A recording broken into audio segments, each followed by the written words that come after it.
Cherished viewers, welcome to today's Animal World, Our Co-Inhabitants, featuring photographer Bryant Austin of the United States, who has produced the world's first life-size photographs of whales. From World Ocean Day, June 8th to September 8th, 2010, his collection of whale photos is on exhibit in Lofoten, Norway. Mr. Austin hopes that his close-up images will help change people's perceptions about these ocean giants, particularly in whaling nations, and eventually lead to a total ban on whaling activities around the world.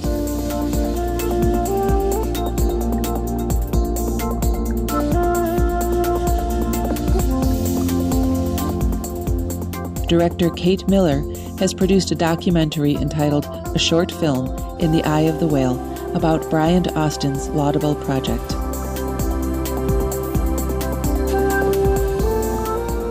I've been an artist most of my life, engaged in many mediums, but photography captures a reality that's beyond our imagination. You know, what nature creates for the hundreds of millions of years on this planet.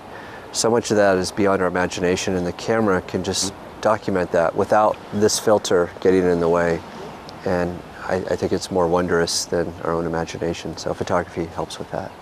My current project is the production of life-size, high-resolution photographs of whales to be exhibited in whaling nations. The way I work with them is about 5 feet away from them, and it's all on their terms, and those are very rare encounters and circumstances that take months and months to achieve. With the whales, I snorkel, and it's mostly at the surface. It's only those rare times when I come across a whale with exceptional behavior that I can dive down. When I find a friendly or an inquisitive accepting whale, that's when you can enter that third dimension of depth and engage them. I've only done it twice, and it's incredible. You start to feel, once you lose the surface of the ocean and enter that third dimension of depth, you really feel like you're in space and you're floating with this 50-ton animal rolling around looking at you. It's just really incredible. It's sort of a dance in 3 dimensions. In all his trips to the ocean, Bryant Austin is accompanied by his field assistant, Diana Hay, who will now share her thoughts on the wonderful whales. Encountering whales is very, very special. One of the things I couldn't get over the whole time is just how big they are. They're really, really big. And you'll see them in water, and there'll be a distance, and you'll be, oh, they're big, and then they get closer, and you go, oh, they're really big. Dr. Roger Payne, who's one of the first biologists to begin studying whale social biology, talks of this phenomena called the 10-foot barrier, and that people love seeing whales in the water, but when they come up to about 10 feet, it's too overwhelming. There's just something about their presence that's so overwhelming. When you're in the water with the whales, do they actually come up and brush against you or touch you? I was watching a smaller whale in front of me, and I felt a gentle touch on my back. And I turned to look, and I was eye to eye with a 50-ton female humpback whale who was behind me. She's bigger than a school bus, and she extended her 15-foot pectoral fin, which is like your arm, to reach out and touch me and let me know that she was behind me, and that I ended up accidentally between her and her calf. I was just floating, and they swam around me, and the calf swam in front of me, so I was in between them. And that's when I was so struck. I was so close to a whale's eye, less than 10 feet. I was so close to her, and her expression in her eye was so calm and mindful. She was no longer a whale to me. She was simply conscious and very aware. It was a life-changing moment and led to all the work I do now. And what are some of the other touching stories or experiences that you've had? I got in the water to photograph a mother calf, and I was photographing the mother below me. She was about 10 feet below me, and she was looking up at me. And as she was looking up at me, her eye kind of widened, and I noticed that, and then as that happened, I felt a presence on my back. I was floating at the surface, and her calf swam up right behind me and rested his head on my back, and he gently brought his pectoral fin around my body and held me.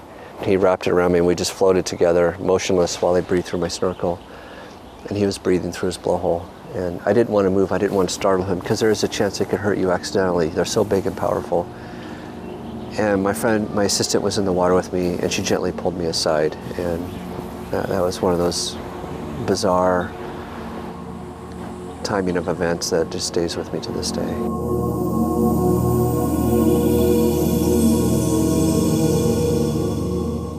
When we return, Bryant Austin will discuss whale protection and preservation. Please stay tuned to Supreme Master Television.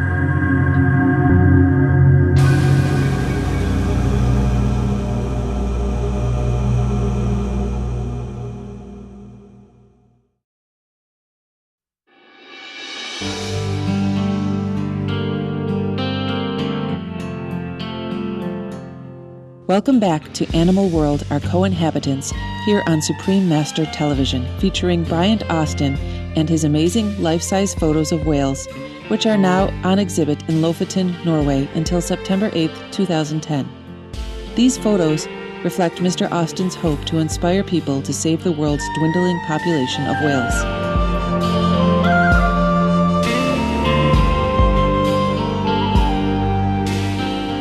And what is the family life for whales? If you would talk a little about the interactions, for example, between the parents and the children, and also the whale communities.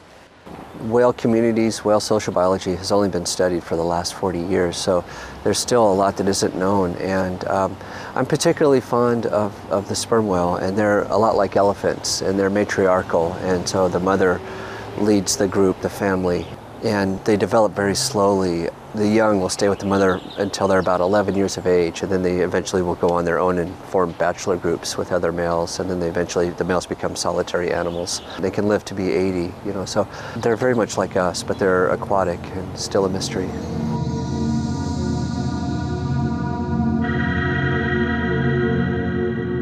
It's also interesting to note that the speed at which whales travel depend on their position in the family. Observers at Hervey Bay, Australia, have found that groups of older juvenile humpback whales pass the east coast of Australia each year earlier than do mature males, and then soon after the mothers follow with their calves as they make their way to their summer feeding grounds in the Antarctic Ocean. And regarding migration back to the north, blue whales have been known to send off the older and pregnant whales first, with the father whales staying behind with the older juveniles until they're ready to migrate. We asked Bryant Austin to talk more about his favorite whale species and his interactions with them. I love all of them, but the sperm whale in particular, they possess the largest brain ever to exist on our planet. It can be 7 times the size of our own, 21 pounds. And the sperm whale has been in existence 20 million years. That's a very long time compared to our arrival, which was 200,000 years ago. And they're complex social animals whose communication and social biology we don't understand yet. And I've been closer to them than you and I to eye. And I've had them press the front of their head against my body and acoustically scan me to where they can see my beating heart and inside my body. And then they would lean over to the side and move forward so their eye can meet mine. And there's something there. And the thought of never knowing what's there and losing that in this century is a devastating thought. And it's one of my motivations to share them worldwide. What is happening with whale populations worldwide? Are they decreasing? Some are decreasing, some are on the brink of extinction and may disappear in this century for the first time in recorded human history. Others are stable, but they face a lot of uncertainty with climate change, with fisheries on the brink of collapse, in the next decade. There's a lot that remains to be seen, a lot we don't know what will happen.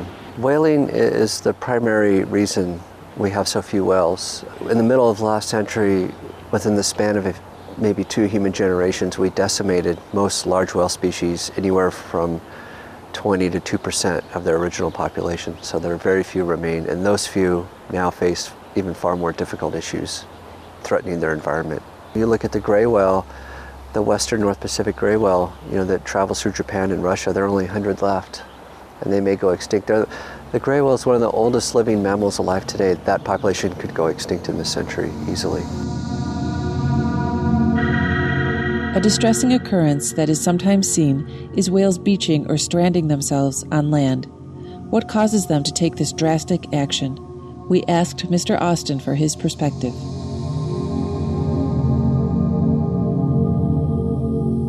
That's been observed throughout our recorded history, and there are a lot of reasons. In modern day, you'll see whales that'll beach themselves from lethal noise pollution, from Navy sonar that's so powerful that their brain will hemorrhage and they'll bleed through their eyes, and they're so distressed that they just beach themselves and they die.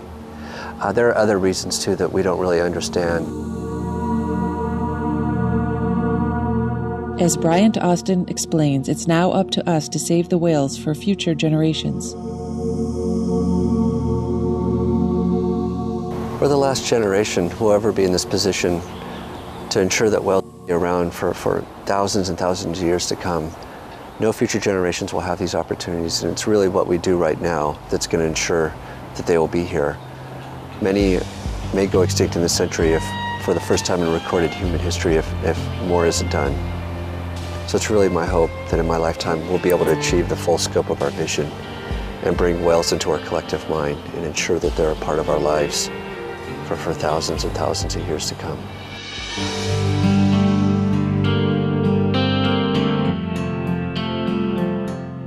Thank you, Mr. Bryant Austin, for taking the time and effort to speak to us about your unique whale photography. The images you have taken are uplifting and beautiful. For more information on Bryant Austin and his life-size whale portraits, please visit www.studiocosmos.com or www.mmcta.org. To view a short film in the eye of the whale, please visit vimeo.com/7173679. Please join us tomorrow on Animal World, Our Co-Inhabitants, for the second and final part of this series. Thank you, friendly viewers, for your company today. Up next is enlightening entertainment after noteworthy news.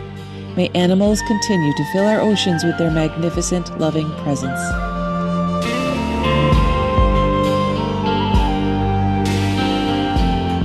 For more details, please visit www.suprememastertv.com/AW.